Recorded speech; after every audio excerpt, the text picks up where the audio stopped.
All right. Now, all right, we live, we live. Peace, peace Peace. to my RBG nations and to my other brothers in the house. I'm glad Maurice is on board. My brother Talik, Craig. You Yes, know what I'm sir. saying? So the name of the topic is exposing YouTube trollers. Al Coon is a fraud. That's the topic of the day. I was a little annoyed of I saw the video and I thought the reason I was a little upset because I didn't like the fact that this Alquan he became a troller since he came on your panel actually, Talik. Mhm. And that's so and all his videos is putting down black people. Yes, sir. Either he has a problem with Irritated Genie, Umar Johnson, all these brothers that put in work. You know what I mean? Yes, sir. And I was a little upset at the fact that you know, Talik, you and that guy was cool. I didn't know what happened. All we did, we just did a nice little discussion about how we're going to build Mississippi, take over Mississippi or whatever. And I guess I call it rebuilding Mississippi actually. Yes, Mhm. sir.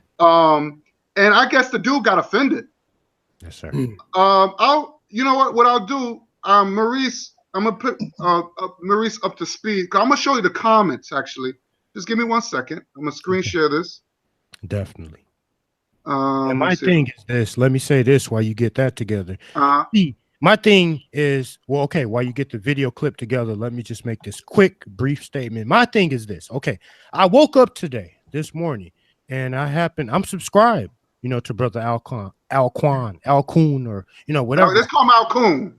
Yeah, Alcon, whatever his name is. I'm subscribed to the brother. So when I talked to you last night, Brother Guy, and you told me that Alcon had responded on the video that me and you did about him. Right. I was just waiting because I know, that, Brother Alcon, he's wants to be caught up in controversy.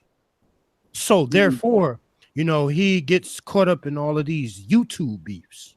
So I knew I was just waiting for, like a rebuttal, video for him to do against us. But then when I got up this morning and I saw Brother Alcon had uploaded a new video, and then when I watched like about I think the first 15 to 20 minutes of it, and I heard my brother Talik, being talked about recklessly, I But already knew that. here's the thing though. I didn't mean to cut you off, brother. But here's the thing. I know I did a rant video about to my brother Talik. I was upset that at that time. Yes, sir. But I also talked about Al Coon, Al Quan. So I thought the video was just going to be about us. You see what I'm saying? So Talik didn't do anything to this guy. So when I saw the video, I was like, yo, why this guy's attacking Talik? He only talked about maybe 1 second. So that's why I'm. But I'm gonna show you. Here's one of the comments that I've noticed. When I saw the video, I said, this whole over an hour video is redundant. You still did not give a solution. Pointless video. Yo, it's raining. Yes, sir. I had thunder and all that in the background. Yeah, because see, his solution is going to a white university, getting educated, being educated by the white man, getting the white man, certificates. That's his solution. Brother Guy, are you still with us? Yeah, so here's another thing. So Talik responded. So I guess Talik saw the video, and Talik responded. He said he made words, but this is what El Quan has said to Talik. Your videos range from an hour over 3 hours, yet you could not set whatever you were trying to say in 1 minute. But did you? See, Negro snakes is why I don't tell everything, because no, there is a coon around every corner. So, you know, I mean, it was just, you know, and then he said something about me talking about, oh, he was trying to call me gay. He was like saying like, he said, isn't your partner face? Like, he was talking about you, Craig. Okay. Why are you worrying about my face? Are you gay? I didn't show my face because coons like you are looking everywhere, looking to shut blacks down. My face gets shown to people who are serious, not Negroes looking for YouTube hits and fame. That's what your crew is about. That is why you show your faces. Showing your faces is why you hits are low. Okay. So this is the nonsense the rhetoric he's spewing, right? Gotcha. And that's all he does. Everything is just bashing black people. All his videos. Matter of fact, let me show you. Let me give you a little bit. I know. But all his videos is just bashing. Let me go on his videos. Look, check this out. You see this? All his videos is bashing black people. No white people, just bashing black people. Yep. Everybody is black. Even Malcolm, he got something against Malcolm. Mm-hmm. Yes, sir. Look, bashing Caribbeans. You're bashing Cyrus Suicedi. He even got, you know, everybody, Africa, Pan-Africanism, all these people are black people, no white people, just black people. Yes, sir. So this is the coonery that he does. So, but this is the video that we did. We did a video. Y'all see this video? Yes, sir. Mm-hmm. I can see this is where, first of all, just let you know, he lives with white people. He lives in a white neighborhood. That sound like it. Right. So this is the video. We did a video called Interracial Relations Discussion, right? So we had some white panels on there, white people on the panel. And because we had some questions to ask white people. Now, he decided to join in, but the reason why he joined in, he thought that we was going to debate on Pan-Africanism, since he has an issue with Africa. So once we was about to end it, and he bounced off the show within right before we was about to end the show, he left the show. So when I addressed him, I said, yo, we was going to go into the debate. What happened? He was like, oh, well, you know, I had things to do. You know, y'all took too long. I said, we was about to do the show. But the reason why he didn't want to do the show, because we had something on him. But I'm going to play this right now. Because he knew I was going to destroy him. Yes. And watch this. Listen.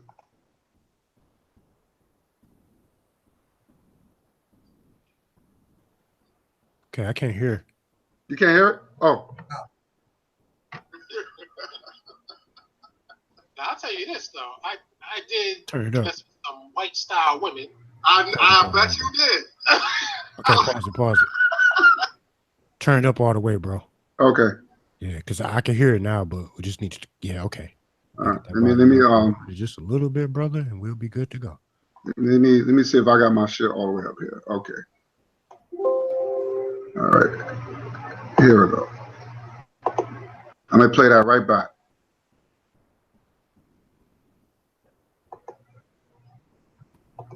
You haven't had intercourse. Just be realistic. No, I didn't. Have you had let me interpret that. My man just went down on her, and that's it. Oh, okay. now watch this. Now watch what he says. Watch this. Listen. Watch this. That's some stuff I don't do. I respect that. Thank you, Alquan. Now, I'll tell you this, though. I did mess with some white style women. I bet you did. I'm sorry, brother Craig. We broke the stream. So, Elkhorn, when you had your first white vagina, so did you went with the myth too? Because there's myth with white folks too. You know, they said, you know, with the white girl, she has amazing, you know what? So have you went with the myth as far as? Well, the only myth I'm aware of with white women is they like to go down on men all the time. I heard that story, which is definitely true. But most of the white women I had, though, they were what I call mixed style, you know, like Italian. You know, most of the ones I had were like Italian mixed style, you know, dark hair. Nothing wrong with a beautiful Italian girl. Yeah, and if they changed the name, you probably wouldn't realize that they were white or called white. And one woman, you talk about the myths of the black man. I remember one time when I was about to, you know, it was me, my boy, and his white girl. He was the one who was loving white women, and he introduced me to the other white woman. He said, "Man, you got to get with this." He kept trying to force me into that world. I said, "All right, man, I'm not really with that, but you know, I do want some action, so I'll take that." So this before you became conscious? I'm being honest, it was active. And I know most of these black power guys, I know you lock them in a room with a white woman with the right body, you can't tell me they're not going to do something. Hey, what? Now you hear that? Yes, sir. Let's pause right. Yeah. I just want to show that this guy loves white women. If you are truly conscious, as a black man, even just looking at myself, I'm getting a bad echo, but just me as me, myself, and I can only speak for myself. I'm truly conscious. There is nothing on this planet that is more beautiful than a black woman. And what I'm saying with the variety, of different skin complexions, like when it comes to black women, like what in the hell would a conscious black man need with a Becky?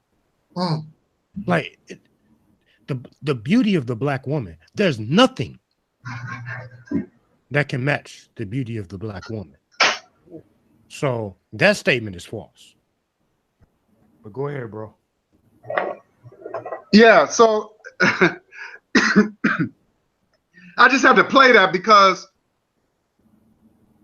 this guy is a fraud. You telling me that you've been with white women even when you was conscious. And then you're going talking about, is that your solution?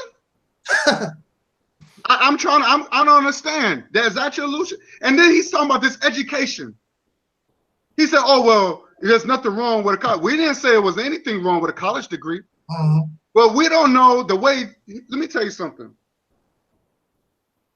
There's certain things that I brought up, like the dreadlocks coming from created in Africa. And he even admit that he was wrong. First of all, that's elementary 101. That's elementary 101. You learned that in elementary school about certain cultures. And you telling me that he didn't know that? So he's talking about, here's the thing I didn't like. He's talking about redundant solutions. And I'm like, wait a minute. First of all, he don't show no evidence of the shit that he's talking about, right? He don't show no evidence. So I'm thinking like this. Okay, if you're talking about college degrees and where's your college degrees? Show us. So he don't show us no college degrees, but he's all about pro education. And then he's talking about solutions. He's talking about, I don't know if he's talking about saving your money I don't know what type of solutions he could be talking about. He never gave a concrete solution. No, he didn't. No, he didn't. I would like to hear. But he's gonna bash our solutions. Yes, sir. I would like to hear what's going on with my brother Tyleek and why was his name? I'm a little confused myself. Today's video. So I would like to hear my brother Tyleek just speak on what he heard today. I'm still trying to get over the white girl thing. I'm still trying to get over the white girl. But I wonder with my brother Tyleek, how did my brother Tyleek get brought into this? I why am I always in trouble with people? I just don't get it. But look, but Talik, at least I had a legit reason. Somebody every week. But Talik, at least I had a legit reason. I just felt like, with the topic situation. But I didn't. I mean, you didn't do nothing wrong with this guy. You didn't do nothing wrong. But I think as a troll, he's looking for a fight. He was bored, so he know he couldn't challenge. He said, "Well, let me go after the weakest link. What he think is the weakest link." Yeah. And he knows that you're a humble guy. You're a very humble guy, even though you got fire in you, but you're humble. And he's trying to sleep on you, but he don't realize that you got backup. So I felt, I don't let nobody attack my boy, attack my friends. So I decided, we had to definitely expose who this cat really is. So I mean, again, I want to know what were your thoughts on the video, because I know you didn't hear, but you definitely responded, and I had your back. You know what I mean? Because I was just like, I pressed like every time, because everything you said was real. But I don't know what happened. What do you think the reason why he came at you in a video like that? Okay, well, let me tell you. I speak to him through email. Okay. When I first had asked him, because as you do know, he talks about everybody and critiques everybody, from Sonetta to Umar Johnson to whoever. He talks about everybody. So since he's a critic, I asked him in an email first. I asked him in an email. I said, "What do you think about this idea, this Mississippi campaign? What do you think about it?" And he never said nothing. I asked him, I sent him maybe 3 emails. I asked him, "What do you think about this Mississippi campaign?" And matter of fact, the last time we had him, when I had him on my channel, he basically was saying something that we represent liberation. He represents something else. I don't know what it was. I forgot exactly what he said. But he never would say anything directly about what he really thinks about the Mississippi campaign. However, he made these videos. He made 2 videos, part 1, part 2, because I always wondered about what is his solution. So I listened to part 1 and part 2, and I only responded until I finished listening to part 2, because I'm looking for his solution. And the only thing I did was write in the comments, I listened to your video. You spent over an hour. You was off topic. I don't know how many times you went off topic. And I really didn't say nothing as far as a solution is concerned. You could have said that in 15 minutes. That's basically what I told him. And I told him, I even gave him a compliment. I told him, education in and of itself does not and have not solved our problem. We've been educated ever since the end of the Civil War. That's not, education is not the end of all of our problems here, the solution. However, in a situation like Mississippi campaign, you can take your education and you can benefit because you can direct it towards this one geographical location. Matter of fact, all of these different solutions, if we put it in this geographical location, all types of these things will work, because now we control what's within here. You don't have to worry about no Peckerwoods do this and that and that. You don't have to worry about being harassed. We can make it easier to get bank loans to fund your projects and things of this nature. But education in and of itself is not gonna work. Even though I understand what you're talking about, education, of course, I mean, education is good, but then just like brother just said, what type of education? Not only do you have to have the education, but you have to have a certain mindset to go along with that education. And clearly, he doesn't have the mindset that is needed in order to liberate a people. That's what we're looking for, to liberate ourselves from an oppressor. So my thing is, I guess he just didn't like what I had to say. And now he wants to make a comment about the Mississippi campaign. And he wanted to go off or whatever. And like I said, I didn't go off. I didn't say that anything was really wrong with the solution. I mean, education is good. And just like we said earlier, education is good. That's not what we're saying. But to say that it is the solution, that's not going to work. That's not going to fly. That's not going to work. I don't care. And I don't care how he talks about what he's doing is different. And we don't know his mythology. Education itself, that's your method. Your method is education. What else can you add to it? Mm-hmm. What is it can you add to it? What are you going to do different than we have done for the last 100, almost 200 some years after coming out of from the Civil War? What are you going to do any different? Mm-hmm. You know, what does your education solution, how would education stop that young sister Nia Wilson from getting her throat slashed? Mm-hmm. How does that stop from the discrimination that we face every day? The genocide, the abortion clinics, all the things that we face every day. How does just education in and of itself, how does that solve our problem? It does not. You can't do that alone. Then he talks about, this is what pissed me off about him. He gonna call us cowards because we want to isolate ourselves from our enemies, from those who wish to harass us, oppress us. He also says the same thing about going to Africa.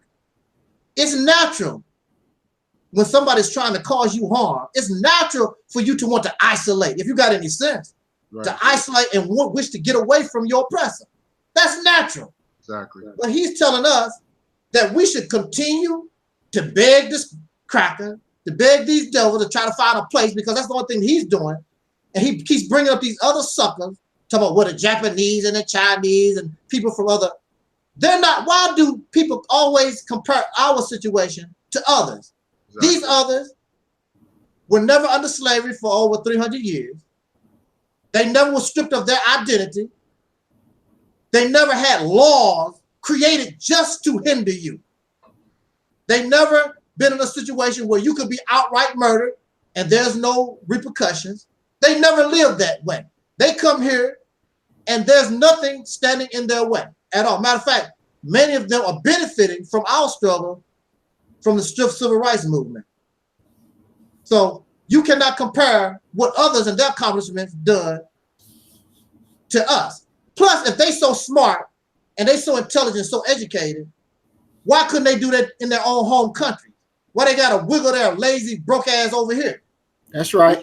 You know, if they so great and they doing so well and they so smart and intelligent, why didn't they stay where the hell they was, where they have a homeland and land? That's right. Can you imagine if we had a homeland and land to work with? They have a homeland, they have land to work with. That's the basis of a free people. Yes. They got that. We don't have it.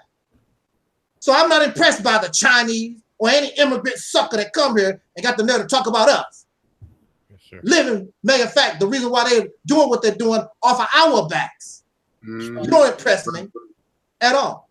So he wants to come in and basically integrate. It's another form of integration. That's what we want to do. Get educated and try to earn the validation of the races. That's what his whole thing is about. So how the hell is that a solution? Then he's going to tell me, talking about his end play will probably work with what we want to do in building a nation. No, because building a nation is not integration, fool. Exactly. So, you know, he pissed me off when he called us cowards. How the hell you going to call me a coward when I wish to get away from the one that's causing me harm, whether it's here, isolate myself here, or go to Africa or anywhere to get away from a damn enemy that's blowing my damn brains out, slashing my little girl's throat. See what I'm saying? Definitely. You just want to sit designed to destroy you. You got your mind, whatever y'all call it, Al-Coon, whatever the hell it is. Brother Maurice. The coon for sure. What's your thoughts, brother? As far as what you heard and the video that you heard, and I would like to show him Brother Alquan's channel first, because I'm not, sure of how familiar Brother Maurice is with Alquan. Brother Maurice, are you familiar with Alquan, the one that goes? Not very much. I've only heard him on the live that I got in late with, and then I did watch the live that y'all did with about the interracial stuff. I watched that, but other than those two, I don't know anything about him really. Okay, definitely. Can y'all see my screen? Yes, we do. Yes, sir. Okay. Here's the thing about Brother Alquan. Now, when we look at his channel, he has an entire channel dedicated to speaking ill against black people. Like my brother Tyleek said just a few minutes ago. Like he's a critic. Like he's like, you know, I guess you would call like the black Cisco and Ebert. To the point, he criticizes everybody in the black community, from Tariq Nasheed to, you know, Brother Sarnetta, Sister Cynthia G, you know, et cetera, et cetera. And if you look at his page, now, okay, if we were to click on one of his videos, basically, Brother Alquan, what he's trying to do, he has videos set up. He's what you would call a YouTube partner. So he was accepted into the YouTube partnership. Therefore, he's able to run ads through Google AdSense on his videos. So therefore, what he's doing, he's generating income off of slandering, you know, the names of, you know, good brothers like, you know, Marcus Garvey and just everybody in the conscious community who is trying to speak out and do something, you know, against white supremacy. So what I'm saying for this brother, when you look at the content that he puts out, he speaks about, you know, Brother Professor Griff. I mean, he's calling everybody in the black community an agent, you know, Brother Reggie, Brother Sarnetta. Here's the video he did about Taliq. Yeah, I remember Taliq Ibn Ra about 9 months ago. And if we continue and look through his entire video, he talks about you know, Brother Dick Gregory, Garfield of the Dagger Squad, you know, Brother Umar Johnson. You know, he's quick to, he got 187,000 views off of this video that he did about when Tommy Sotomayor got punched in the face.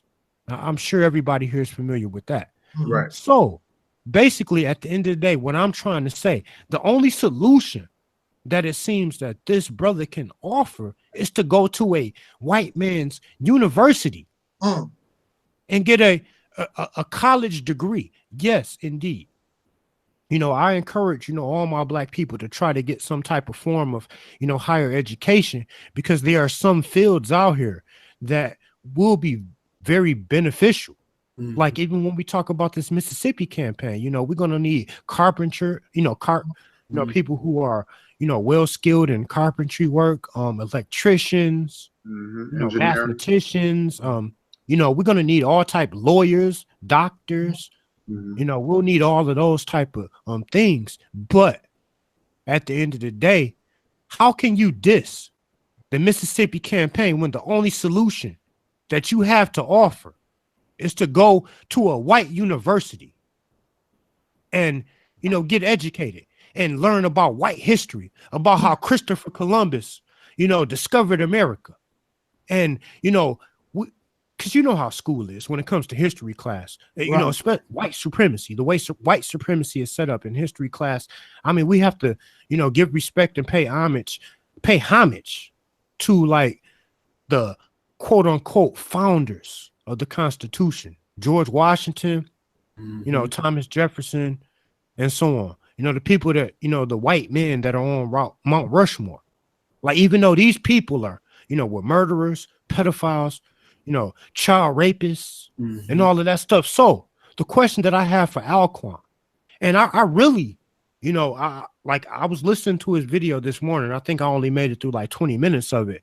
And I was just waiting for him to get real personal against me, because I could really make a video. I'm talking about a solo video to really expose him.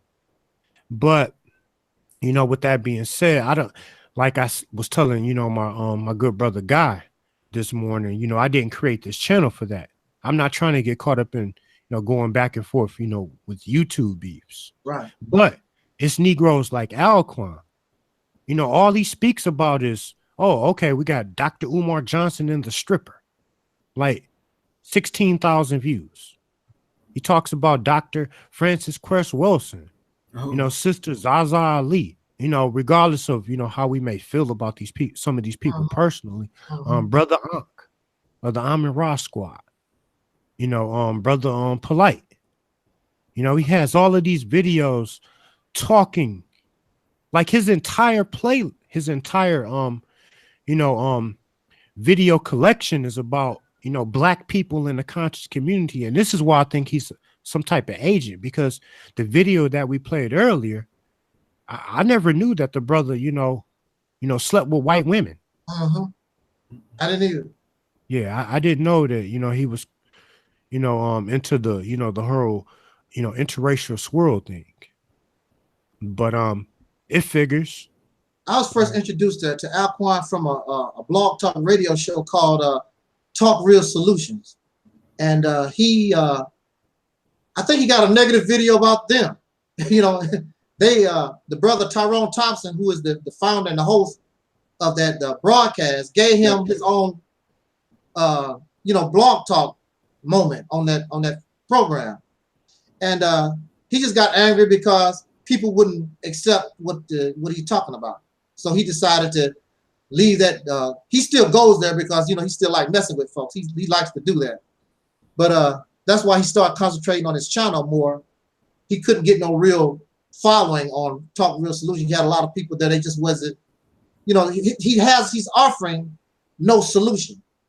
The solution that he's offering is some type of secret thing. And he talks about they already stealing his ideas, but he never says who is stealing his ideas and what these ideas are. I want to know who are these people and what are these ideas that they stole from you? He says that Umar Johnson steal from him, Tariq Nasheed steal from him. He says all these people stealing. What are they? What are they stealing from you, guy? I mean, he never says exactly what are they stealing. I would like to know because I mean, if it's true, I want to see. I like to see this, but he never says exactly what they're stealing. And he asks for money like they do, but he talks about people who ask for money, but he's asking for money. Okay, now, who in their right mind is going to give a faceless guy money for something that he's not producing? He don't even tell. He said it's a secret. Hey, look. Y'all laughing. Y'all laughing. These cats are breaking him off a little bit. I mean, not like thousands, but they breaking him off a little chain. He's offering nothing for real, nothing. His mythology is a secret because he don't want me to steal it. You know? I'm gonna tell you the truth. I wouldn't mind stealing from the guy because he feels, you know, sound very intelligent and everything. I wouldn't mind stealing from the fella myself. Take it for my own. I wouldn't mind doing it. If I knew what it was, if I was stealing it, I could see it. I don't know what the hell he presented. You know, but you know, my thing also, and it goes for me too. If I can dish it out, I should be able to take it.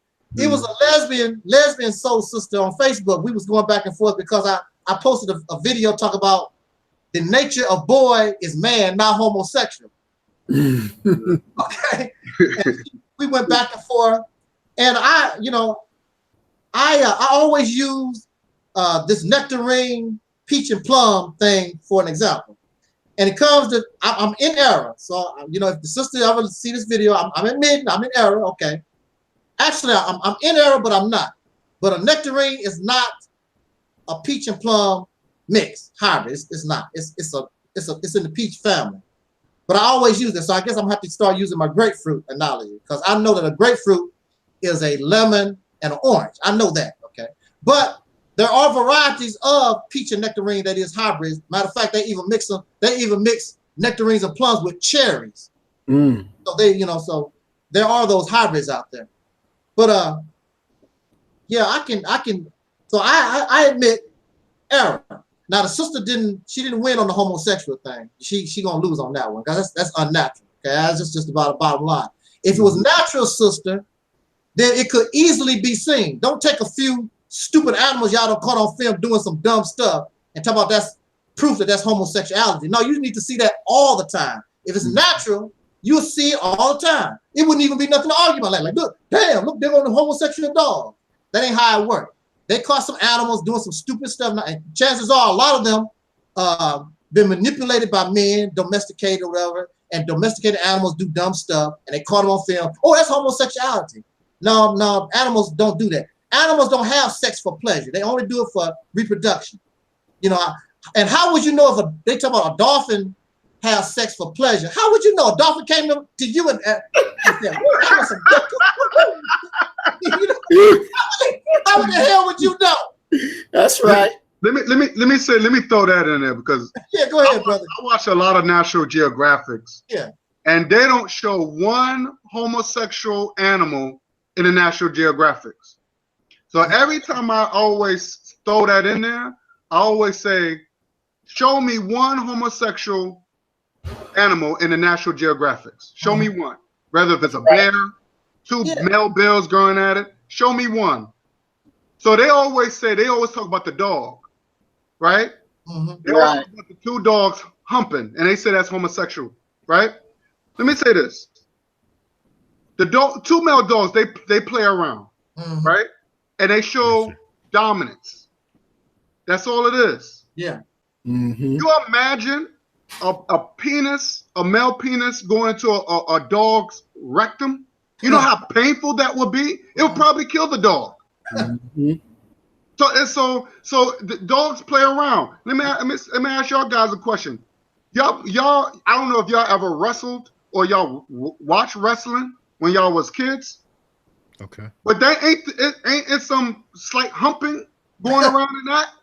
I mean, I'm just saying, I'm not as far as like literally. Right. You know, you pick someone up, you know, you gonna rub against. It's just it's just playing. You know, I mean, you know what I mean. But it's not like it's not intentional. But y'all wrestling, right? Yes, what I'm saying, it's nothing. It's just like that's how dogs play. They playing, but that's the nature of a dog. But that's not sex. Right. Sex is intercourse. Right. And people need to understand that this is what I don't like to talk to retards. Because I was taught that when you're dealing with sex, it's always some intercourse, whether it's a blowjob, it's always a penetration. There's no penetration among male dogs. Yes, sir. Yes, sir. Plain and simple. Yes, sir. But I don't want to get off the topic here. Something else to my mind. Go ahead. This brings something else to my mind that, you know, me and, you know, Brother Tyleek were discussing. And I would like, you know, this is something we're going to have to be talking about pretty soon. It's regarding this Mississippi campaign. But first of all, my brother Maurice has been very silent. So I would like to just hear him speak about, you know, what, you know, everything that he's, you know, the information and that he's collected about this situation that's going on right now. So if we could allow my brother Maurice to speak briefly. Yes, sir. Thank you, Blood. You know, listening, it's very interesting hearing all that I have heard. And, you know, my first thought, you know, we all critique this or we'll critique that, but it's done in a healthy manner, not for the negative, but for the positive.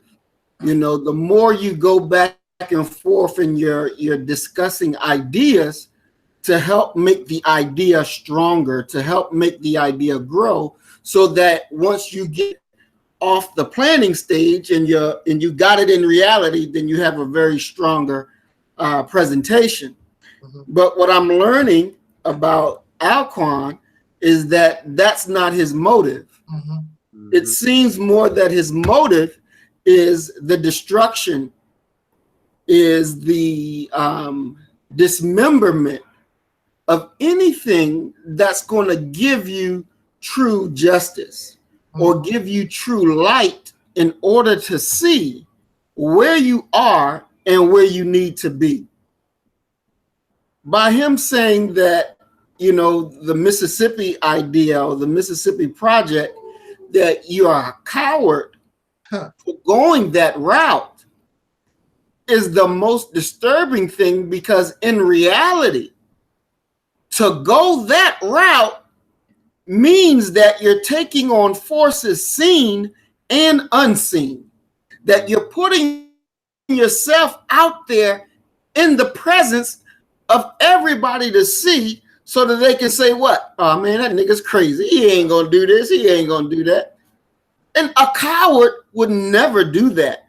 A coward is an individual that runs away from trouble. They run away from obstacles. They run away from engagement. That is what a coward would do. But this is not running from engagement. This is running to engagement. This is not running from being in a place where we just got to keep our head down. No, this is going to where you got to keep your head up, because people have to understand the message that you're pointing out. And when we look at people that have degrees, and including myself, most people with degrees don't really accomplish anything. And I say they don't really accomplish anything because you have to understand that the level of their education, the person who taught them their education, has prescribed for them the area to which they can work.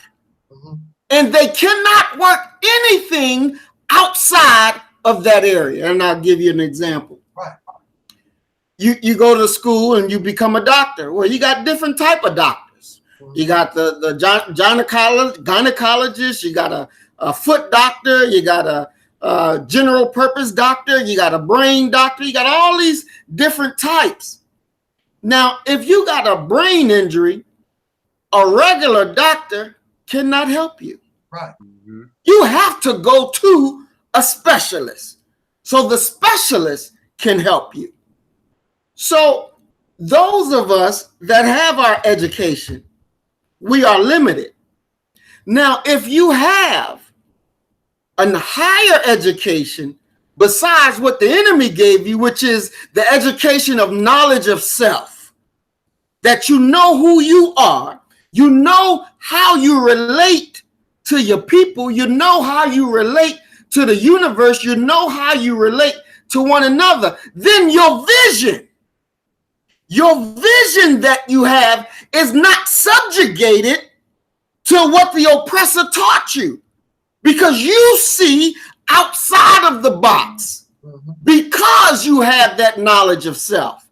So Alquan does not have that, because if he truly had that, then he would understand Mississippi.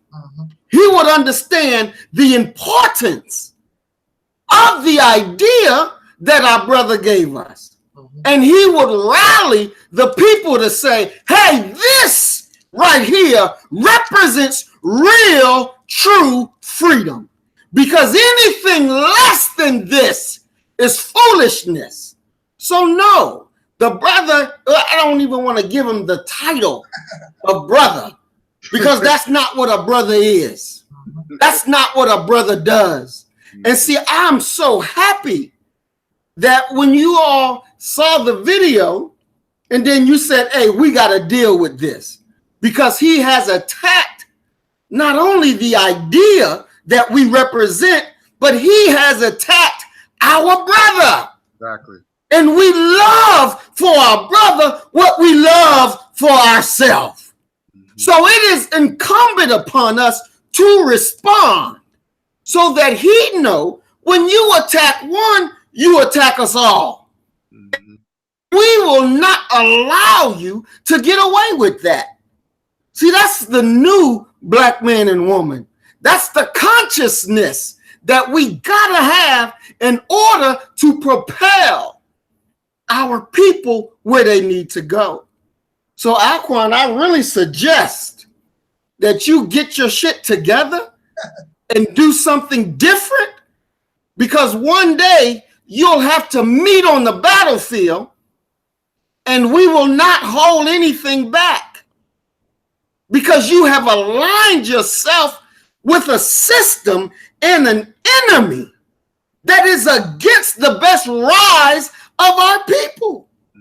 You're following what you think will make white people happy at our expense. And we can't allow that. We cannot allow that. Just as you see, our brother was talking about our little sister that got her throat slashed. Right. And for what did she do to deserve that? She didn't do anything to deserve that.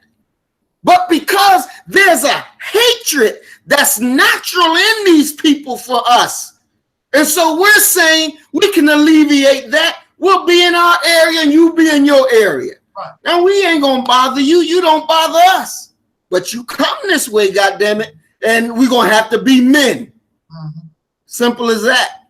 So Alquan, I suggest you get your shit together real quick, because to offend one is to offend us all.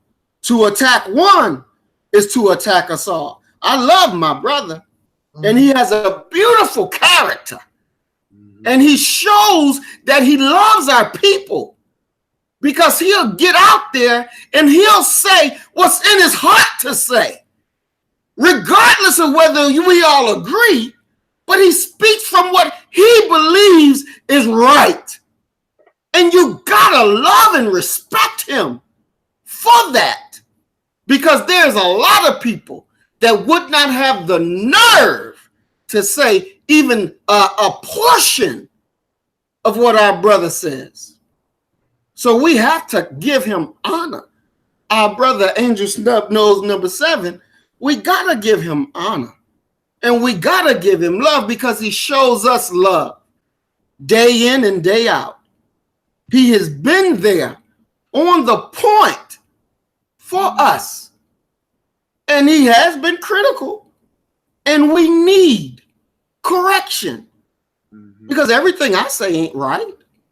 But if my brother is a brother to me and say, hey, Brother Muhammad, I see this way, or I see this way, that's a brother showing you love. He didn't go to the enemy. He came to his brother. Am I my brother's keeper? Yes, I am. Yes, sir. Yes, I am. So we got to show love to our brother. And Alquan, get your shit together. That's right. What is that? I sent Brother Alquan a link, to this video. And let me address something about Alquan. First of all, I don't like the way he dissed Garvey. Marcus Garvey, to me, is one of my heroes. And he's always telling black people, well, you always talk about Africa, but you're not living over there. Now, I know Maurice and Brother Craig, I know we had a discussion about Ghana having given African descendants free land. I always said, I want some of that land. But here's the thing. I want to ask Alquan, do you tell that to the Asian Americans? Did you tell that to the European Americans? Did you tell that to the Indian Americans? Don't they have land in their country? They're not living there. They're not living there. At least some of them can say, you know what? My people's from Germany. My grandparents from Germany, or I got some land in Poland or in Italy. They might not live there, but they know they got some land over there. That's what I want. So they can do it, so the white man can do it, or the red man can do it, or the yellow man can do it, but the black man can't. We can't own land, even though we might not live there. At least we can say we got it. That's right. We can produce. That's right. We can bring the money and we can help more black people. We need land. The white man who called himself a Jew, don't he got land in Israel? Go ahead, say that. He's not living there. So this is the shit that I'm talking about. He protect white folks. That's right. And I don't like that. This man admitted that he loved white women. So that tells you right there he's not for us. That's right. He also said that he has white neighbors. You can tell. And of course, You can he tell. also he talks about African women and talking about black, but he said he dated a girl who was Nigerian. So wait a minute, so the Nigerian pussy was good enough so you can hit, but she's not good enough to marry. So this is the fuckery I can't stand with Combs. This is what burns me up. So he comes in our domain and he wants to interrupt and cause a lot of confusion. So this is the reason why I'm not going to let people. This is the reason why I don't let people like that. This man don't even show his face. So he could be a mulatto. He could be. We don't know who this man is. You know, we don't know who this dude is, and he could be working for the CIA. He could be working for FBI. A lot of these agents are getting smarter. They infiltrated the Nation of Islam. They infiltrated the Black Panthers. Now they're coming in to the social media and disrupt any African liberation. We are the biggest threat. And Black people got to understand that we are a threat. That's and everybody else takes. And they don't give. They don't give. And they take from us our culture, our dances, whether of our food that we make, our clothes that we wear, every aspect, and they're going to claim that's theirs. We see that time and time again. Look at the Kardashians, how they embrace her. She braiding hair. And they're going to say, oh, look at Jennifer Lopez talk about her ass. Like Black women, like asses never, shit, their asses were natural, and how white men made fun of it. White people make fun of our sisters, but they give Kardashians and Jennifer Lopez all the credit. See, I put all this stuff in my store box, so when anything like that happen, I can always bring these things up. Let the racist system called white supremacy, I don't let them get by with that. And I don't let these coons like El Coon come by and try to disrupt what we do. That's right. So I don't have no problem if that's my goal. A lot of people don't have the funds to go to Africa. I know I don't. He's not giving me money. He's not saying, you know what, brother, let's go to Africa. We'll meet up. I have no problem doing that. Yes, sir. We could set a fund, and we could say, you know what, let's start a fund. Even I'll even put money in it, and we go all of us can go to Africa and let's get some land. That's right. We own it. That's a great idea. At the end of the day, you know what this white man that I work with, he's a colleague of mine. He's Jewish. He said, you know what the whole Torah is about? Maurice, you know what the whole Torah is about? About that Torah? It's about land. It's not nothing about. It's nothing biblical. They fighting over land. That was the whole Torah is about. Who controls the land? That's right. It's all about land. While Black people fighting for who gonna get to heaven and all this silly shit. Yes, sir. Everybody is fighting for land. I'm tired of this. Yes, sir. Yes, sir. Definitely. We need. Go ahead, Black man. We need. That's right. Get on the. We need. We behind, bro. We behind. We need to get serious about this. This is real. And I've been preaching about this for day one. Marcus Garvey had put this on the map. I don't know his situation. I don't know the man been in Africa. I don't know that. But I'm not going to disrespect and show any type of ungratefulness to my leaders and my heroes. The white man, he support his murderers and his that they call heroes. Right. These are great men that paved the way, and my job is to carry that torch. That's right. I rest my mic on this. Yes, indeed. And see, my thing is this: my ancestors, they helped to build this country. My ancestors faced injustice, segregation in the 60s and 50s, slavery, Reconstruction.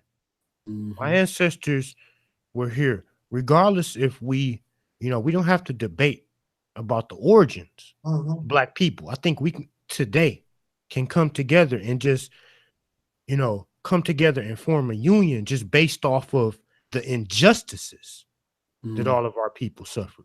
That's right. Because I highly doubt that anybody that's on this panel, or even just Black people in particular, in general, whether you claim to be indigenous, whether you claim to be a descendant, you know, from the mother continent, regardless of that, one thing that we should be able to agree on is the fact that we all, you know, are the descendants of Black people, you know, born in America, who are, you know, prisoners of war.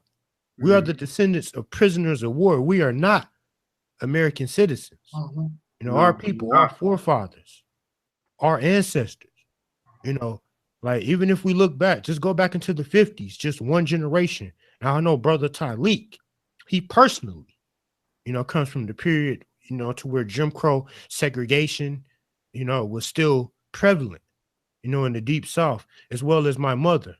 Fortunately for me, you know, I was not born, you know, in those times, but I hear the stories. You know, there's people, you know, I mean, a lot. I would say the majority of Black people in my family today, you know, they sit me down and, you know, they speak to me about, you know, my ancestry and, you know, the things, you know, the hardships that, you know, my great, you know, my 4 and 5 times great grandmother endured, you know, during slavery. And these are people who, you know, laid the foundation. These are people who went through pain, who went through, you know, being treated as, you know, 3/5 of a human being, you know, because, you know, I am the descendant, I am the offspring of, you know, enslaved Black people, you know, born in America. So I just say that to the point to say that, you know, let's just put our petty differences aside. We don't have to, you know, argue and debate about, you know, where we come from as a people. Let's just band together and to see that we have, you know, a common oppressor, a common enemy. And what I, you know, the main point that I was trying to make is, me personally, I'm not going anywhere until this damn beast, you know, this white beast, you know, repays my ancestors for the contributions that they made to American society.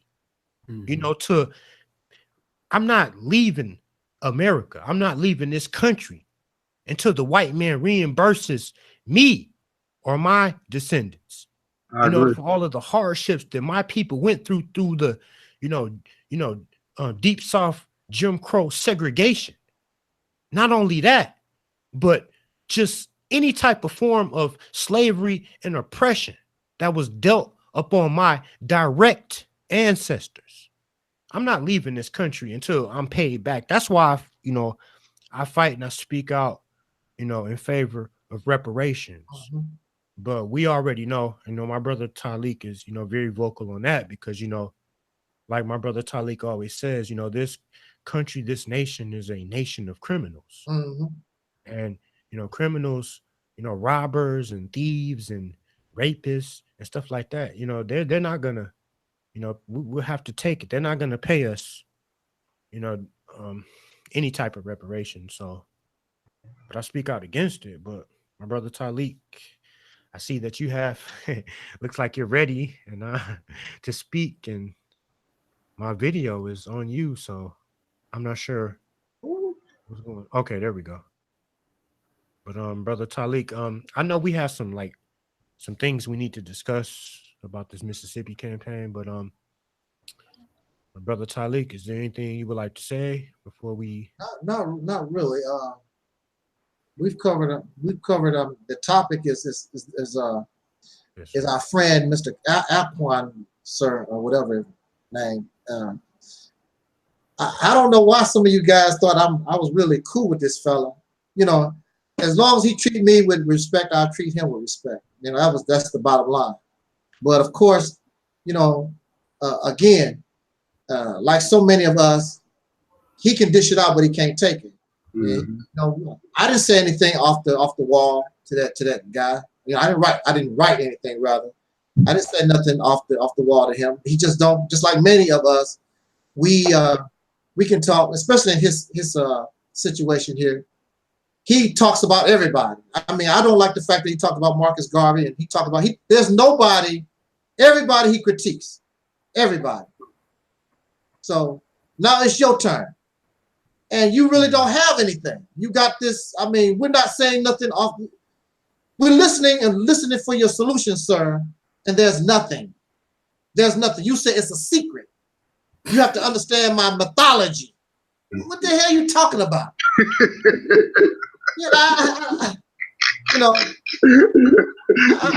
I just don't get that. He said that we don't understand because we're low functioning Negroes. We don't understand something. We don't understand having an attainable goal. Oh, you haven't shown us the beginning in order to determine if it's attainable, sir. Mm-hmm. So how do we supposed to know if it's attainable if we don't even know what the hell you're doing? Mm. The whole thing, he's not. See, look, it goes for me and all of us on the panel, anybody. This is 2018. A long time ago, you could go before people, and because just based on emotion, you can give a great speech. Yeah, and people go for it. You talk about Jesus, and you can talk about whatever, blah, blah, blah. And people go for it because it's all based on emotion. This is 2018, and you're dealing with a bunch of people nowadays. We are thinkers. Mm-hmm. And we're not just basing things on emotion. It's nice to be emotional because emotion can fire us to take what we learn and make it into action. So it's good to get emotional. It's good to love. If you're going to be in the struggle, it's good to love the fight. There was a general that got in trouble with his Caucasian superiors. He said that a soldier has to love to kill. And that he had to go back and take that away or whatever. No, that's true. That's the reality of it. You are a soldier. You are your reason for you being there is to destroy, to murder your enemies and move them the hell out the way and conquer whatever that is. That's what soldiers do. Soldiers are killers. That's right. That's the bottom line. And if you love to kill, makes your job easier, don't it? That's as simple as that. He was telling the truth. That's right. These suckers love to kill dark-skinned people. That's right. They partied over it. Yes, sir. They love to see us murdered, hanging from trees and torn and feathered. They loved it. Mm-hmm. It wasn't something they didn't like to do because if they didn't like to do, they wouldn't have done it. They grew to love it. Mm-hmm. They made postcards about it, Christmas cards about it. That's true. Let your nigga on Thanksgiving. Thanks for giving us this nigga, my lord. Mm-hmm. That's how they do you. So they love this. They love the slave lifestyle. It was something they loved. So if you want to push any agenda, you got to fall in love with it. Makes things much easier. Makes things much easier. So you have to love the struggle. A lot of us don't love the struggle. Mm-hmm. I think about this all the time. Ever since I was a little boy, I love the fight. I want to beat this cracker. I want to take the smile off his face. That would bring me great joy. Yes, sir. I love it. You ever fought an enemy and they so high sedity, whatever, be smiling till you start till the tide begins to turn, and then that smile starts changing. That's what I love to see. They was giggling and smiling and bragging. Oh, what happened to that? Oh, you getting your ass kicked now. Oh, that's what happened. Especially when you're dealing with an enemy so powerful, so strong. I never could be a bully because I don't want to beat nobody I know I can beat. I want to beat the tall guy with all the muscles walking around. That's who I want to fight. Yes, because if you bring him down, you'd accomplish something. I'm not going to accomplish anything fighting some little skinny buck and a half fella. That ain't. I want to beat the big guy. Especially if you're the underdog. Yep. See, we're the underdog. Mm-hmm. That don't mean we can't beat this fella. That's right. The only thing that's stopping us is fear. Basically, it's fear. Because you don't know what you can do till you try. I done seen a lot of little guys whoop some big guys. Yes, sir. Because they was willing to try. Them big guys wasn't as tough as they thought. That's right. I'm telling you, these people are not as tough as we think they are. And this Mississippi campaign is not as going to be as tough as we might think it might be.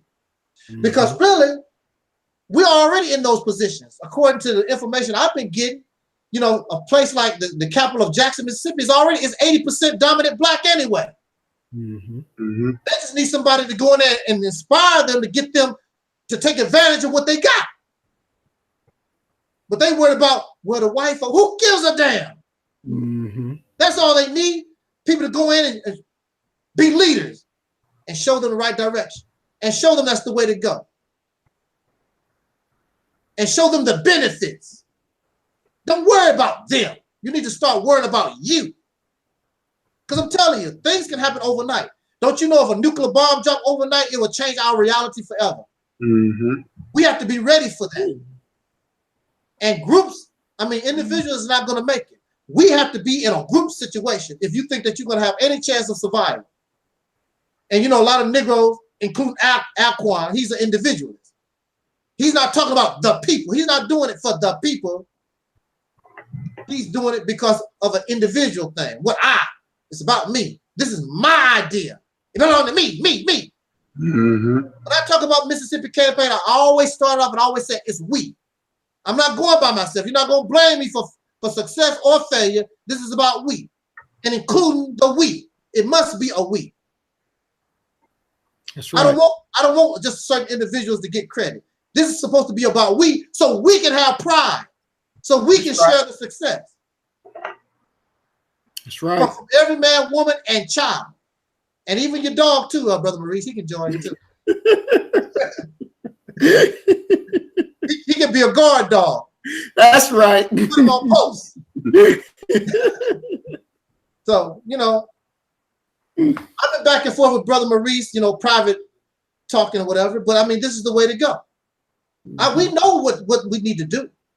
That's right. Work out, you know, just like you iron your clothes. We got to iron out the wrinkles. Iron out the wrinkles. But we know this is the way to go. That's right. It's the only game in town. Matter of fact, really not a game. It's survival. Yes. And hopefully we have enough time to get our act together before that nuclear bomb drops or whatever might break out. If we don't have this, man, we done.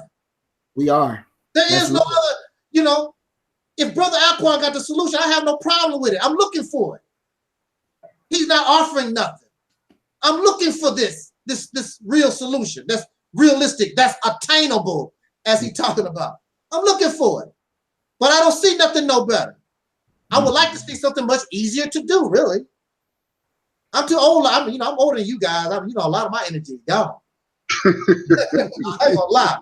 But I want something. I want to see it. There is nothing. I've looked on, I'm subscribed to over 300 people on YouTube. I'm looking for these solutions or whatever. I'm not seeing it. I see people that say that they know what we need, but they don't know what to do. We need, Tariq Nasheed said that we need to counter white supremacy. How do you do that, Tariq? He did a whole hour speech. I ain't heard him say a damn thing how he gonna do it. We need to counter white supremacy. How, Tariq? I'm waiting. How are you supposed to do this, sir? It's a sister I just started recently listening to our sister Cynthia G and then China Fox, whatever. They said that we need a revolution. Are you gonna kick it off? How are we gonna do this, man? I mean, I know you said we need to do this. How is it supposed to get done? The Mississippi campaign have already answered all those questions. All we gotta do is do. That's right. That's the only thing you gotta do is do. That's right. We said what needs to be done and how to do it. That's right. All thing you gotta do is just do it. Be like Nike. Just do it. That's what I'm wondering. Matter of fact, sometimes you don't even have to just don't question things. Just say, I'm just gonna do it. Just do it. Just do it. You know, asking all these questions or whatever. You see the basics. You see the basics. Just do it. I guarantee you, when you start doing it, you say, "Damn, it's working. It's working." Just do it. There is nothing else available anyway. A lot of this other stuff has been done and tried over and over again. You cannot put a round peg in a square hole. It's not going to work. So, Brother Talik, continue to do things Brother that don't work. Now, once you develop a place like Mississippi or a city, you can take all these other solutions, like Dr. Claude Anderson keeps talking about group economics. Now your group economics can really work. Exactly. You know what I'm saying? Exactly. You have a geographical location that you can do it. Dr. Boyce Watkins, his stuff can now work. Because you have secured an area so it can work. But we gotta understand, we gotta also understand and look at the fact that, you know, the majority of Black people, you know, that are on social network sites like the Boyce Watkins, the Cynthia G's, you know, these people, they're only concerned and interest, you know, is getting YouTube views, you know, and YouTube, you know, Black conscious popularity. Now, like, I'm not saying that, you know, brothers like, you know, Boyce Watkins, you know, or Sister Cynthia G, like, that they wouldn't support, you know, a real grassroots, you know, plan, like, you know, the campaign, you know, for Mississippi. Yeah. But I mean, how do we go about, you know, getting the word out there, you know, to get, you know, these brothers have huge followings. You know, the Sister Cynthia G, she has a huge following. You know, we have to work, you know, on, you know, trying to link up, you know, with brothers, you know, powerful brothers like, you know, the Dr. Umar Johnsons and, you know, the Professor Griffiths or whatever, and, you know, get these people, you know, to support, you know, this campaign. So, I mean, what do you think? Like, man, I mean, well, let me say this, you know, yes, sir. We have been putting out a letter. I have written a letter, and it's been going out. Sister Dawn, she has been sending the letter out to different YouTube personalities, the ones that y'all have named, Cynthia G, The Vice Show, Professor Griff, Tariq Nasheed. So these letters are going out, and the letter talks about coming together and having a meeting to set up our code of ethics. You know, everybody always say, well, you got to talk, you got to be on code, you got to be on code. Well, what is the code we got to be on? We have to establish a code.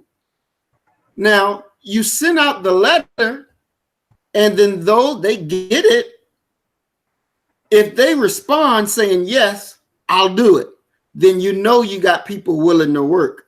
When they ignore it or don't respond, then that lets you already know that they're not down with it. Okay?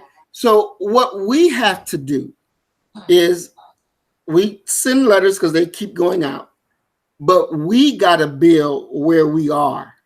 So that means, like, not this Sunday, but the next Sunday, there'll be a private meeting where everybody will be there, and we'll discuss more things about the Mississippi that we've discussed in our first private meeting that will bring everybody up to where we are currently, because there's cities, that's 10 cities that's already been, that are being looked at, and more information is being gotten on these cities.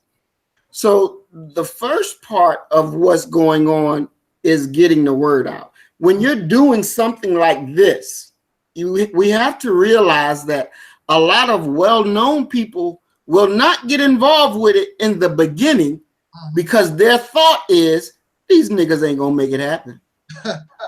That's their thought. No. And it's just like the Million Man March when Minister Farrakhan did it. You know, a lot of these people wasn't coming up, you know, when he first started saying, let's do this, but he had to do the work. And then the days before, people start coming, and especially the night before, when people start getting there, then people start coming to the minister and saying, can I get on? Can I say something? So the pattern always is going to be the same. They'll come once they see we got real momentum and we've already established where they're now. Then they're going to come because the hard part is done. So now they want an easy part in this society after we done all the damn hard work. Right. That's exactly what's going to happen. So, you know, we have to take that in consideration, because most of these people, you know, they got their little following. So on their little following, they are the I am, meaning that they are the gods, the rulers over their following. So really, Tariq Nasheed or Cynthia G, they're not going to listen to me. They're not going to listen to Brother Talib.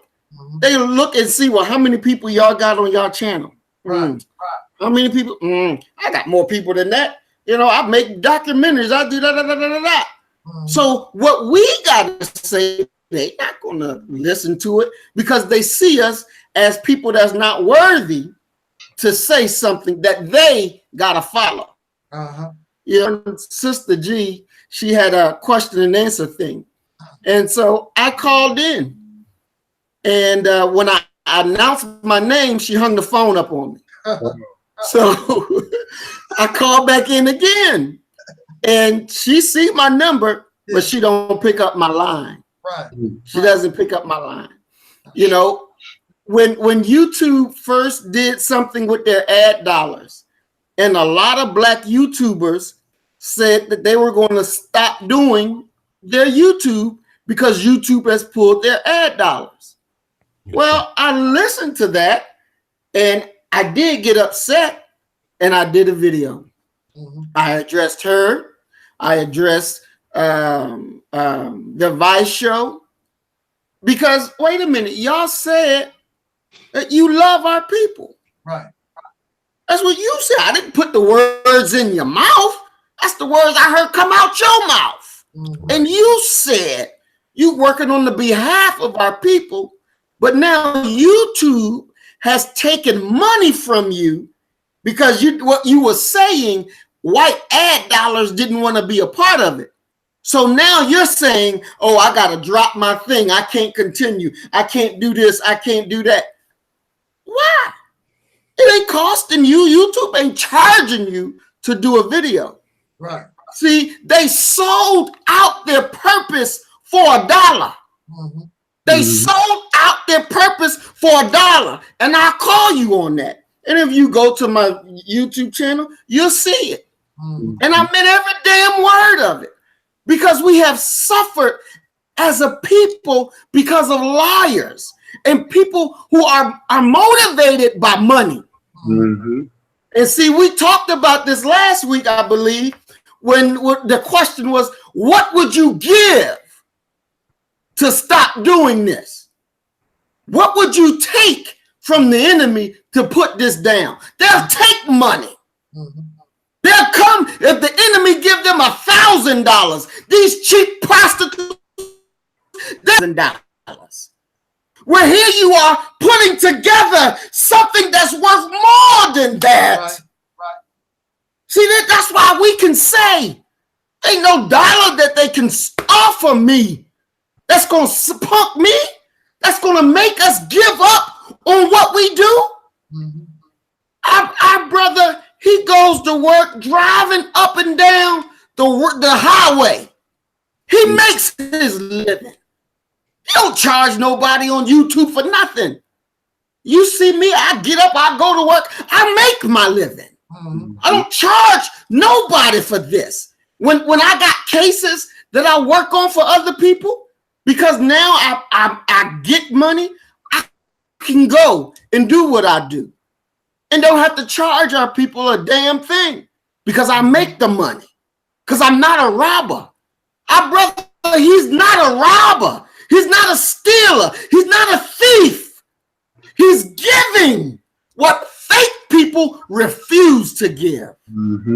They refuse to give it. You'll never see no super chat with me saying, drop money in there. You'll never see me do that. Yes, sir. Never.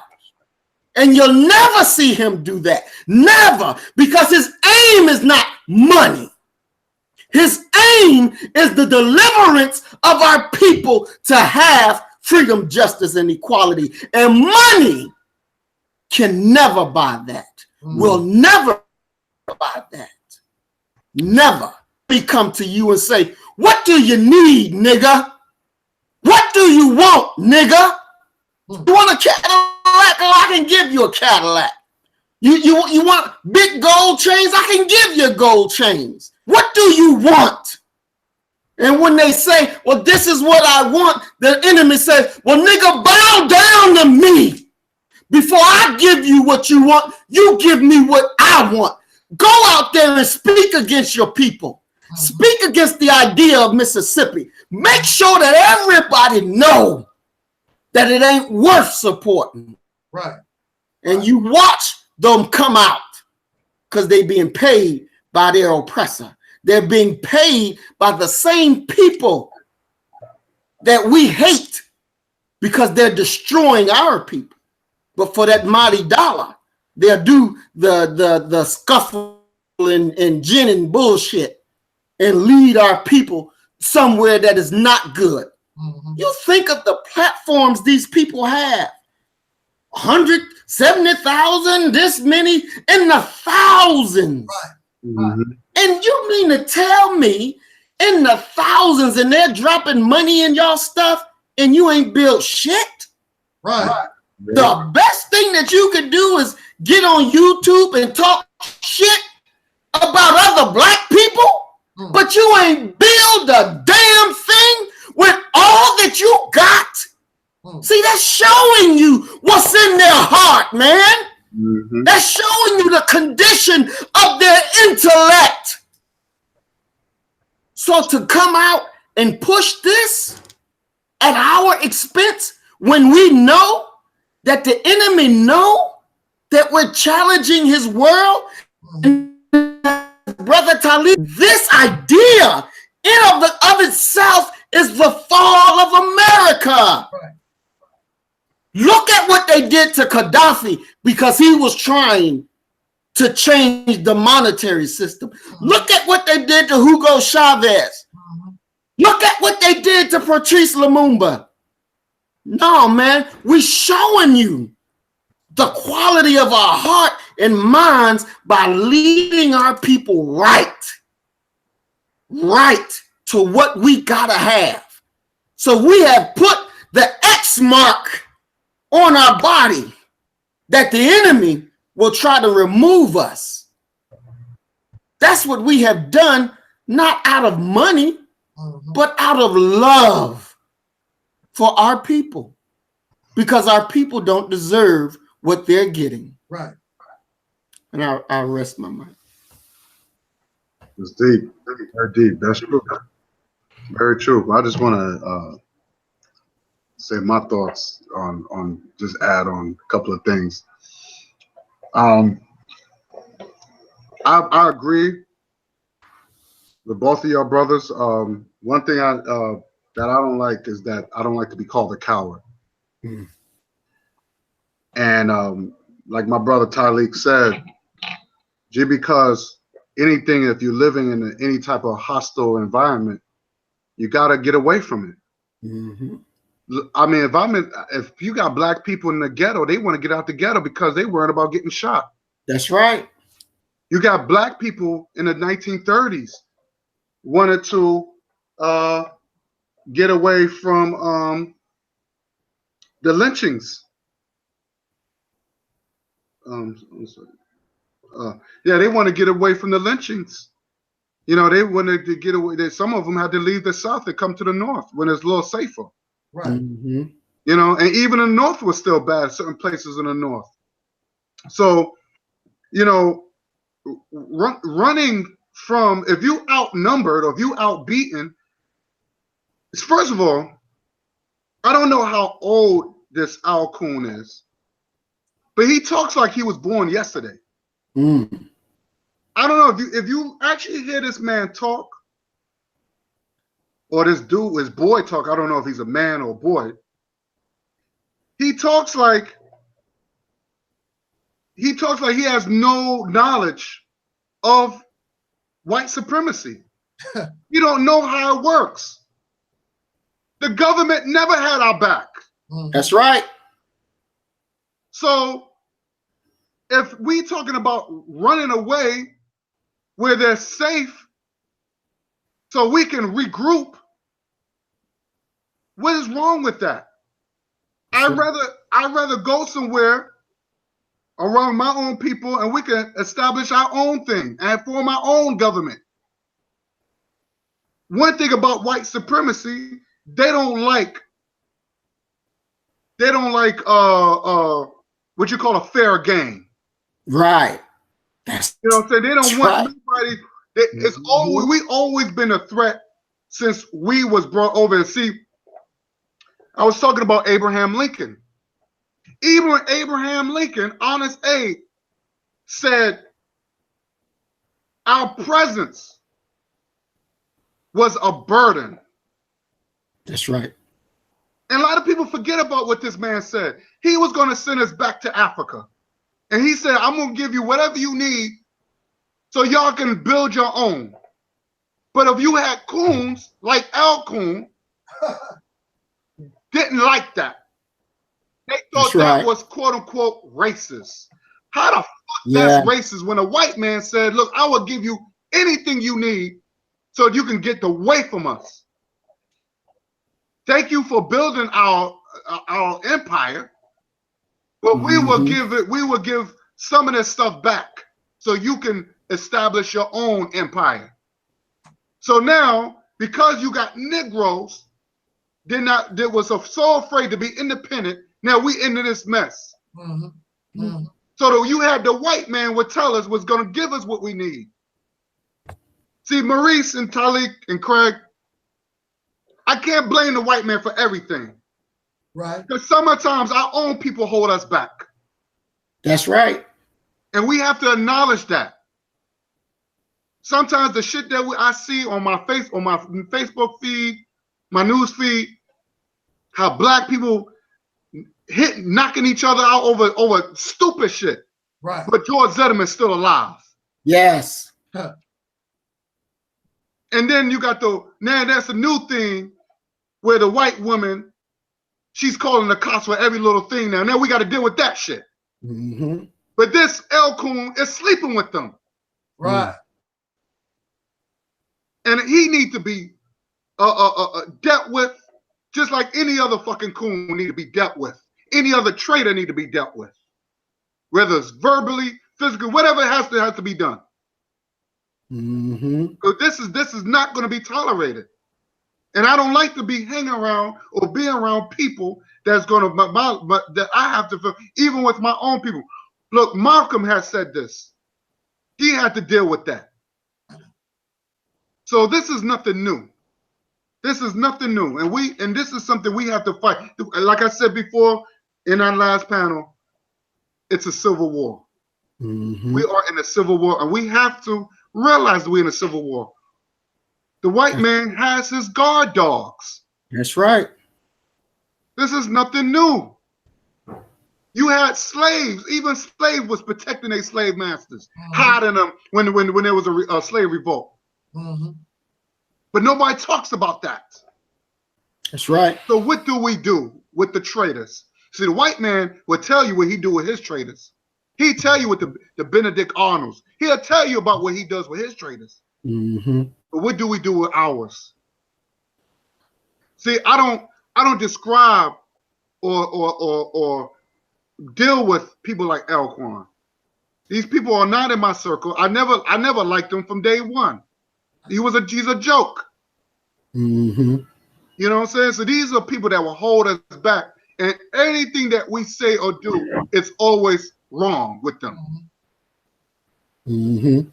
So we can never do anything right now. I'm sick and tired of niggas telling me anything that they're dealing with progress, even when it comes down to going to school and getting that proper education.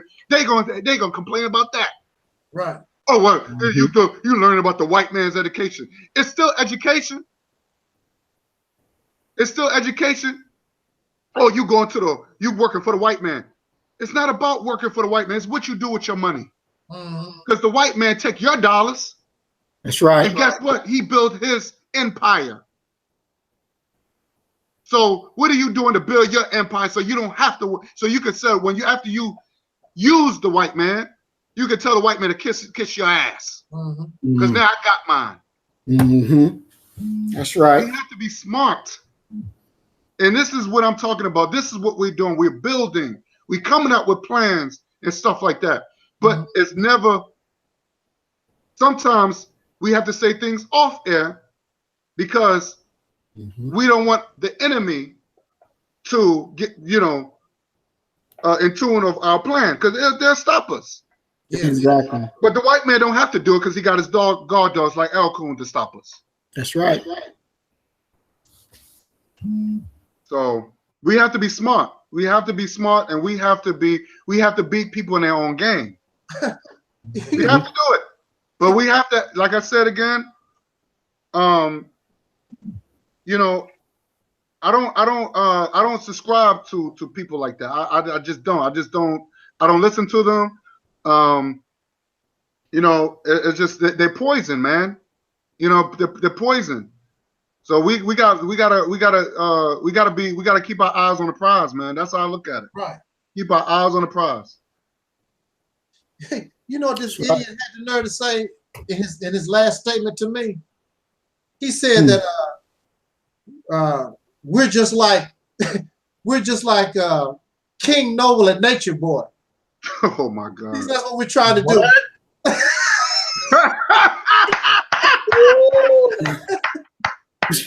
I know that look, Maurice. I know that look. He said, well, all thing we want to do is isolate our people from everybody else and, be like King Noble and Nature Boy. That's what he said. So that just shows you he's an integrationist, like you said. He's an integrationist. Yeah, that's what he is. Yeah, he's an integrationist trying to get validation from the, as they say, the dominant society, trying to work within your oppression. Try to find some kind of way, just like a lot of Negroes have done for the last few hundred years. Try to work things out. It's not going to work. We are the chickens and they are the foxes. Right. And for a certain period of time, chickens and foxes can get along till the fox get hungry. Exactly. That's true. Yep. As long as the fox is full, different ball game. They Mm-hmm. like to eat a Negro now and then. That's just how it goes. That's the way it is. And I don't want our people to continue to get ate like that. The hell with that. You should be sick of it. I'm still pissed off thinking about that sister. She just her and her sister, waiting at the subway, wherever the hell they was at, and this bastard come out of nowhere and target them. And we know the reason why they was targeted. Exactly. See, she shouldn't even have to live in an environment like that. But that's what you're living with the fox. Right. Foxes get hungry. And of course, they're not going to say, oh, he was mentally ill and deranged. They're not going to paint him like that. They're not going to do that. Now, if it was one of us slit their throat at a bus stop or whatever, oh, they did the most evil and wickedest thing in the world. Yep. You know how they paint us. Yep. But I don't see them painting this cat like that. Maybe the best thing they can do, he was a white supremacist or whatever. Oh, that's normal. Of course he was. Exactly. But they're going to call him the evil of evils and he part of the axis of evil and all that old crap they be talking about other folk. Exactly. You're not going to do him like that. And Alquan wants to live around people like that. So he can get an education and he stand at the bus stop and when he suckers will slice your damn throat. Did your education going to stop that? No. You need security. You secure your area where you can protect yourself from heathens like that. Yeah, that's right. The chances of them being around like that would be very little. That's what we have to understand. That's what we have to understand. You need to get away from common sense. Tell you that even your Bible tells you.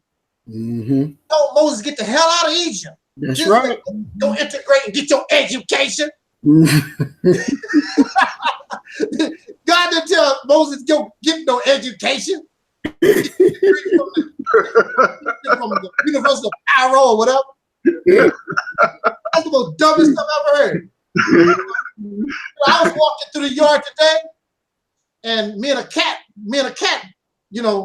we crossed paths, and the cat got the hell out of Dodge because the cat know that I had the possibility of causing that cat harm. That's right. I didn't want nothing to do with it. I didn't want to take the chance. Personally, like the cat was gonna let me pet it, right? I wasn't interested in petting the cat, but the cat looked at me and said, "No, he don't look like the petting type. Let me get the hell out of here."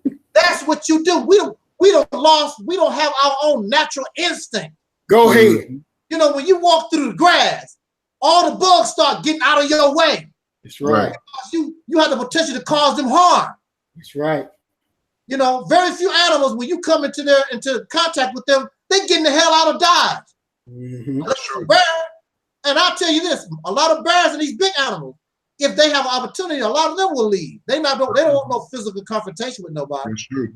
Right about that. They will leave. Nobody wants that. If they think that you're gonna, but if you're gonna cause them harm, then they have no choice but to fight.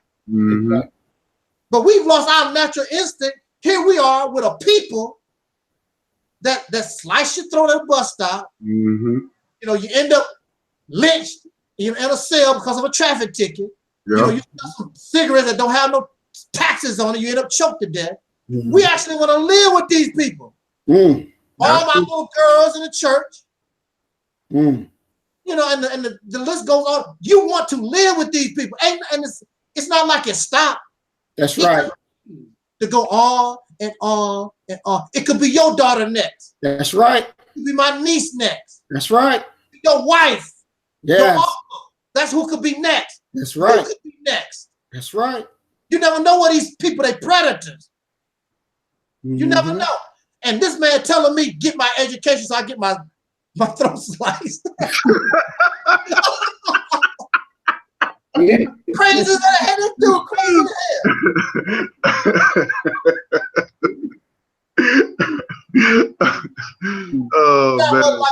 You know, when I listen to his videos, I can tell he lives around, you know, a bunch of Caucasian people. I can tell because he's mentioning and painting this, you know, he's painting the scenario around him. He's letting you know who he's talking to in the grocery stores he go to. Where he sounds like he lives in an almost Caucasian type community. That's where he want to be, because he's chasing white girls. Well, big girls, rather, you know, cave beasts. I don't like saying that word. Cave beasts, Beastie, Becky, whatever. You know, they gave themselves white. I don't like using that word white. White in the English language means pure, holy. And I said, y'all know y'all not that. That's right. You know you not holy and pure. Why, you know, you want me? No, you pink, or I call you Caucasian, or Becky, or whatever. I'm not gonna call you white. Because that wouldn't be right. But according to the Bible, it's a curse. Yeah, it's supposed to be a curse. And matter of fact, a lot of primitive societies view white as a curse. You know, turn white. You know, white is really a curse. But they flipped everything around. They rule it now. They rule it. So now white is something beautiful. Kosher, clean. Now, you know me some clean Caucasian people and all that. I told the Caucasian, come on now, y'all know that y'all ain't white. Come on now. Now, come on, let's get real. Now, you know that ain't realistic. As far as I know, they the only ones that call themselves that. Nobody else was calling them no white. These people around, they didn't call them white. You know, Kunta Kinte called them two-bob, whatever it was, the word is used. And the native people call them pale face and whatever. Yes, that's right. Nobody called them white. That's something that they stuck on themselves. And since they control the narrative in the media, then they're the white man. Yes. Not here. You pinky here. You pinky on my page. You pinky for I'm sorry. Cave beast. Pick one. Cave man. Pick one. I'm not gonna call you the white man. I'm not gonna put you on a pedestal like that. But yeah, so this guy, we don't spend enough time on this fella. Yeah, we're gonna close this out. I just want to you know, to be honest with you, man, I just wanted you to express your thoughts and your feelings, man, because I pissed him off like that. I'm like, damn. You damn sure did. You damn sure did. That's why I was like, yo, what the? So me and Craig, we saw the video. Yeah. So I thought the video was about us, because I said a lot of shit about this dude. Yeah, you did. So but your name came up, but I wasn't too comfortable with that. So I wanted, you know, you to come on and, you know, say what you got to say and let you know we have your back, brother. You know, just let you know that you know, we want you whatever you. I mean, I think you said a lot. You know, I think you said a lot, and you pretty much exposed them. I think we all did. Yeah. And he's fun. He should be a comedian. Yeah, he should be a comedian. He should be a comedian. But see, look, brother, God, this is it too. He does actually have a few people that's actually listen to that garbage, man. To his hatred against everybody. And see, so does Tommy Sotomayor. And he talk a lot of shit about black women. Uh-huh. But go ahead, brother. I'm sorry. Yeah, but I mean, there's a certain group of people that actually agree with his crap. And we both was putting down, you know, the comments on him. Where are your folks at? Come and defend this guy on his bull crap. I'm waiting on you. They've been silent. Because the man ain't offering no solution. The man spoke for an hour and 35 minutes. I listened to the whole hour and 35 minutes. He was all off topic, going all different kinds of wishy-washy ways, always talking about Caribbeans and Africans. What they got to do with your solution, bro? I hate when he say that. He has an issue. Well, you know, I think I told Maurice this too. I'm sorry, I had to bring that. I gotta bring that up. Maurice, you know what I'm gonna say, right? He's mad. Al Cool is mad because his sister's getting banged out by Jamaicans. Wow. So she got turned out by some Jamaicans. So he mad at the West Indies. Jamaican. He said this in his video. I'm not making this up. Right. He said this in his video. Now his sister, that's all she listens to is dance hall music, reggae music. She cooks Caribbean food. That's all she dates is Caribbean men. Right. He got turned out.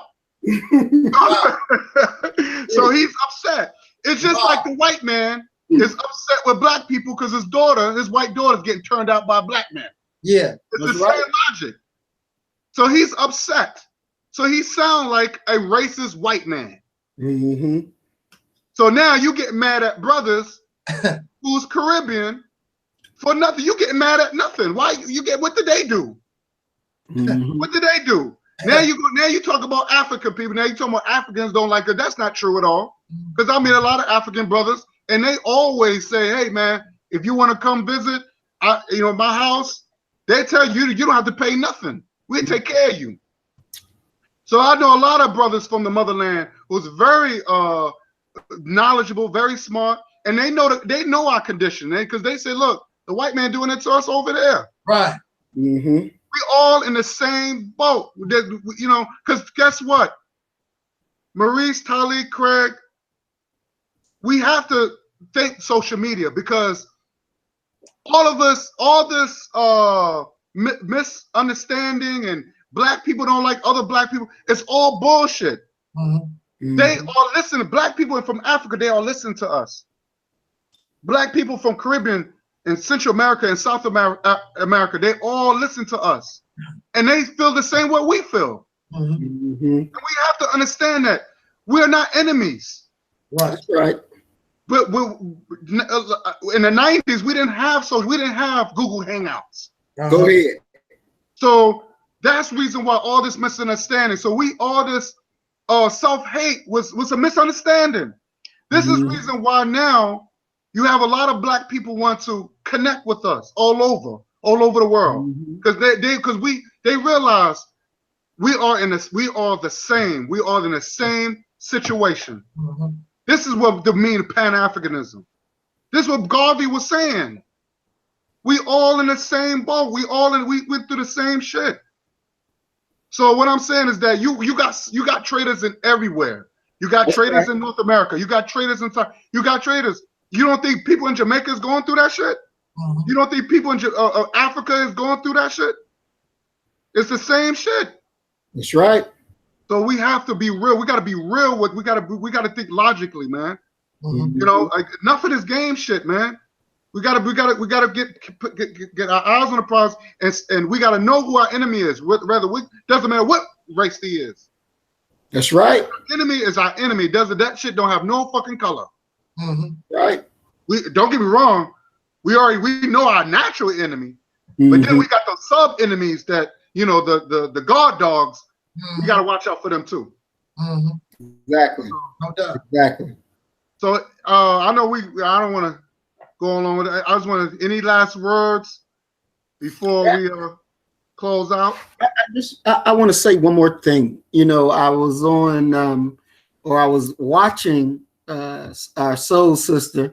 She did a live earlier today, and she showed a video where one of our sisters was being raped, and the black girl friend, her friend, was in the room streaming live. I've seen that. Yeah. Wow. You couldn't see the rape, but you hear the girl hollering and screaming, "Get off me, get off me." And the people that were commenting like, "Why are you letting your friend get raped? Why are you letting this happen?" And the girl was just like, and it was very, very troubling to hear our little sister hollering like that. And you know, all the perpetrators, of course, were black. That what has happened? If this is our future, what in the hell kind of future will we have? And you know, so I just want to bring that out, because tomorrow during our live, you know, we're going to deal with that, because we have to. We have to, because that shit that's not okay. That's not good. Listening to that girl, the way she was hollering, she would probably hate black people for the rest of her life. That's right. She would probably hate black people for the rest of her life. And you see, it's people like that we gotta separate from. Because there's no way anybody can tell me that they didn't know that what they were doing was wrong. There's no way. There's no way you can say that they didn't understand that what they were doing to that girl was wrong.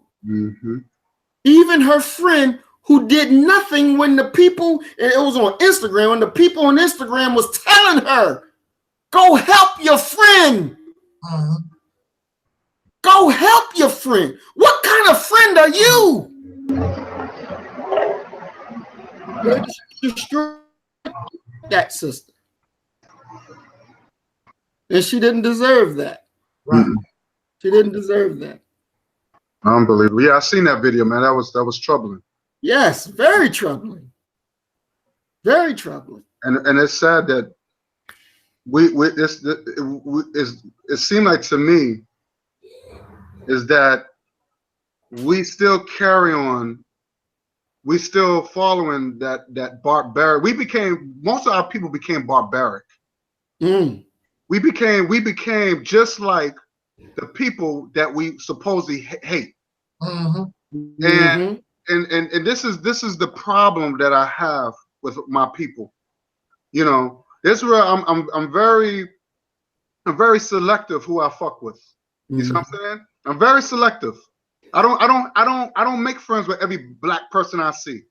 I don't, because I don't trust them. Exactly. Even Nat Turner didn't trust every black people. Exactly. Let's be real with it. That's right. Okay. Even Malcolm X had to learn the hard way too. That's right. So we have to be very selective who we talk to, who we let on our panel, because we think someone's for us in our best interest, and they're not. Elquan had talked about the white people that was on our panel, and he was looking for a fight. He thought, "Oh, I was going to go in there and but we didn't. Me and Craig, we didn't want to have. We didn't invite these white people on our show just to fight them. We was concerned about why this interracial relationship is good, and they didn't. And then you talk to these white people, they didn't even know what compassion was. Exactly. I was shocked about that. Yes.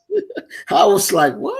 And even my brother Craig was like, yo, there's questions that you was saying, brother. I never thought you that didn't even think about answer. I'm glad you came on the show. Because I was concerned, because you got to know your enemy. That's right. A lot of black people don't know their enemy. Mm-hmm. So they rather adopt their ways instead of just saying, you know what, I don't want to be like that. Mm-hmm. You know, we are very, our culture, and you look at it, that's why I tell black people, know your history. Know your history. Because our history, we are very, how you say, we very compassionate people. We are very loving people as far as among ourselves. When we go to battle, when we fight, we never killed each other. Did you know that? Yes. We didn't kill each other. Mm-hmm. There was no bloodshed like the Romans when they fight. They virtually each other. No, we might stab you a little bit, but we heal you. Yeah. You might, you know, we'll imprison you, but it's not the imprisonment like what the white people would do to each other. They put you in some sort of crazy bondage, and we'll keep you for a certain amount of years, and we'll let you go. That's right. But it's not, the slavery is not like slavery. It's not nothing like chattel slavery. And I'm sick and tired of white people saying, well, you enslaved each other. But that's a different type of slavery. It was a slavery of love. We didn't. That's right. Brutal each other. Like brother, I'm gonna give you a perfect example. If I enslaved Talik or you, Maurice, I would let your job would just be like, okay, your job is to take care of this family. You'd be like almost like a butler or something. Exactly. Exactly. I would never put you in shackles and exactly. You. We don't do that because our people are not like that. We're not brutal people like that. It became brutal until the white man came over to Africa. And that's when he started to shackle us and put us in the slave castles and all that stupid shit. So we gotta know our past, man. Our past will lead us to the future. That's the blueprint. That's right. And I want to share this real quick. Let me share this real quick because it's a book that I want y'all, if y'all get a chance to pick it up. This is a book that I'm reading right now. It's a good book because you're talking about face your fears. I don't know if you'll see this. Feel the fear. That's it? Feel the fear and do it anyway. Feel the fear? Feel the fear and do it anyway. This is what we're talking about. Of course, there's a lot of stuff that we're scared to do, but we got to do it.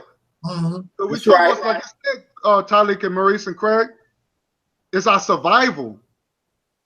You know what I'm saying? Yes. So it's a good book because it helps me get through. And it's a really good book. And I've said, fuck it, I'm going to do it. Yeah, definitely, bro. Definitely. That's right.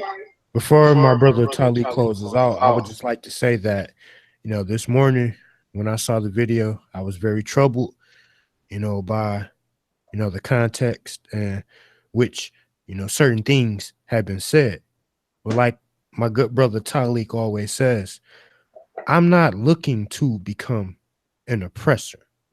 I'm not interested whatsoever in being a slave master.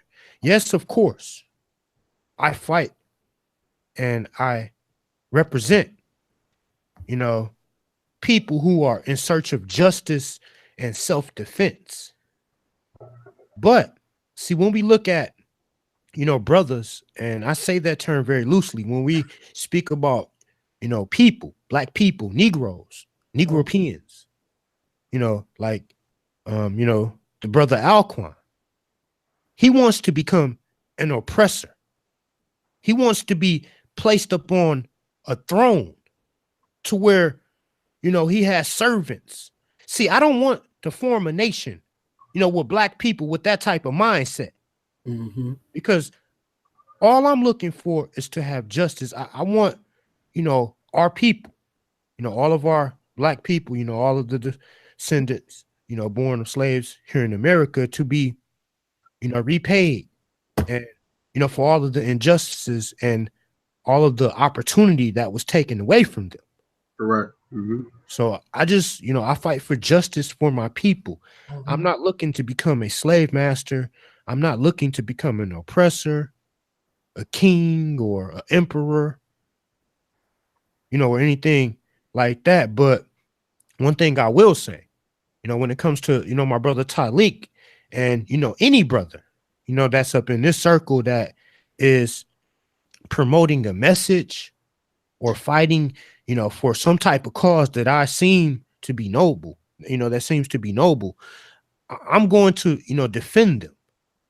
And I'm just letting, you know, my brother Alquan, you know this, or any other Negro, you know, that wishes to come and speak ill, you know, against any brother that, you know, comes, you know, on my panel and, you know, that's, you know, interested in brotherhood. Yeah. Because this is just the beginning. Because, you know, if my brother Alquan, you know, tries to come back and, you know, attack my brother Tyleek, I will be, you know, bringing forth a formal, you know, punishment for him, because I refuse to let, you know, anybody speak against any one of you good brothers up here, because I know you brothers, man, you brothers have good intentions. You know, you brothers stand for, you know, justice, you know, and liberation, you know, for the Black nation.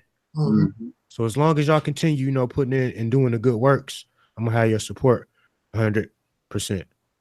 So I'm gonna end it on that. And, you know, maybe once we get off air, we can speak on, you know, we got some other things to speak on, but I think it would be you know, a lot better to speak on these things off air. But brother Tyleek, would you like to close out? Actually, I'm fine, brother Craig. Thank you very much. Okay. All right. So I hope the people who's watching, I hope y'all enjoyed a wonderful informal show. And thank you, brothers. Yes, sir.